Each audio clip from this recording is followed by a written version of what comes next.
1978, Maurice D Smith has devoted his professional life to the development and curation of the Marine Museum of Great Lakes at Kingston.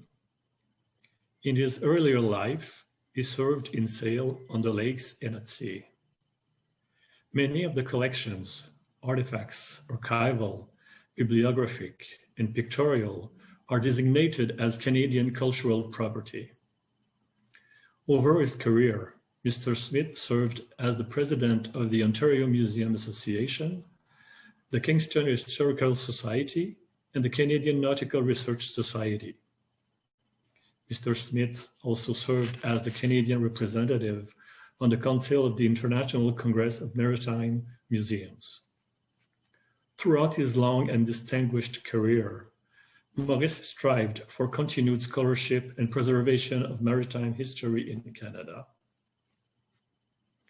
Among Mr. Smith's projects was the acquisition of the former Canadian Coast Guard icebreaker, Alexander Henry, and the development of a representative watercraft collection. In partnership with Queen's University, Mr. Smith helped develop an international electronic discussion group designed to connect and promote communication between those with a serious interest in maritime museums and maritime history.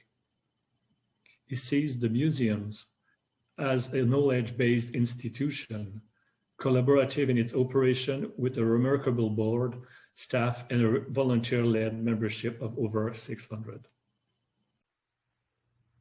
I started in the Great Lakes in command of a brigantine for something like 14 years. I was then recruited to go to Kingston, Ontario to be the project manager to renovate and restore the historic shipyard buildings. I didn't leave until, I guess, 24 years later. But during that period, I was able to work with a magnificent group of people who were volunteers, our 3 staff members, and with a board of directors who were absolutely terrific, but of course always asked difficult questions, which I had to answer. So at the end of that 24-year period, we landed up with a very, very, well, the largest horizontally and vertically integrated maritime history collection in central Canada. And that collection has been of value not only to 10-year-old kids, but also to people doing deep academic work. So the museum, as a result of a lot of collaboration, and has turned itself into a knowledge-based institution, which is now invaluable to, quite frankly, people all over the world. People all over the world have been in touch with the museum. Scholars from across Canada have made use of its resources. And I'm happy to have been associated with that first 24 years of its life. And now the museum carries on with a new team in place who are dedicated to making the place work. Thank you.